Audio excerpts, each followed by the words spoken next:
நமக்கு இந்த வீடியோவில் என்ன பார்க்க போகிறோம், நம்ம குஞ்சியை தான் பார்க்க போகிறோம். நம்ம கோழி குஞ்செலாம் நல்லா அழகாக வளர்ந்துருக்கு. நம்ம டயரை பாருங்கள், சமத்து பையன் பாருங்கள். நம்ம கோழி குஞ்சில் ஒரு பச்சை காலும் வந்திருக்கு. என்ன தெரியுதாங்க, குஞ்சில் உங்களுக்கு பிடிச்சிருந்தேன்னா மறக்காம கமெண்டில் சொல்லிடுங்க. இப்போ பிடிச்சு காமிக்க ஒரு குஞ்சு மேலே ஏற்று பாருங்க. பச்சைக்கால் கிடைக்கலாம் ரொம்ப ரேருன்னு சொல்லலாம். அதோட முக்கியமாக பொட்டை ரொம்ப கிடைக்கிறது ரொம்ப கஷ்டம் தாங்க. ஆனால் என்கிட்டையும் ஒரு கால் கிடக்கு.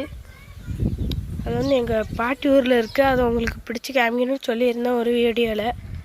அங்கே போகும்போது உங்களுக்கு பிடிச்சி காமி பாருங்கள். நம்ம செடியெல்லாம் பாருங்கள், வாங்க வாங்க. இதில் ஒரு பூசணிக்காய் கிடந்தேன், அது எங்கேருந்து தானே பார்க்க. அது நல்லா வளர்ந்துட்டு அது உங்களுக்கு காமிக்கலை. இந்த இடத்துல தான் பறித்தோம், அது உங்களுக்கு காமிக்கேன். இப்போ உள்ளே தான் இருக்குது.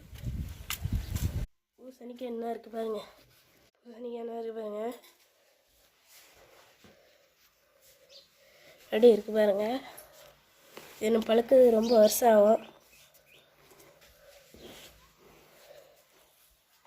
பூசணிக்காய் பிடிச்சிருந்தா மறக்காமல் பூசணின்னு கமெண்டில் சொல்லிட்டு போயிருங்க. இல்லை லைட்டாக பழுப்பு விட்ருக்கு.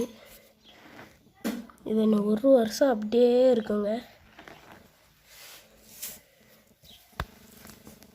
நான் மீன் வளர்க்குறது உங்களுக்கு தெரியுமான்னு என்னன்னு தெரில, உங்களுக்கு காட்டுறேன். இப்போ பாருங்க, அழகாக இருக்கலாம். அப்பயும் இருக்காங்க பாருங்க. இது குட்டியும் போட்டிருக்கு, அது உங்களுக்கு காமிக்கல. ஒரு மாலையும் ஒட்டி போட்டிருக்கு.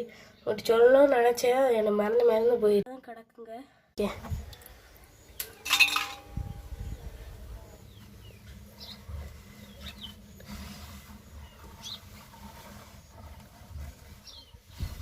என்ன மாதிரி ஓடுது.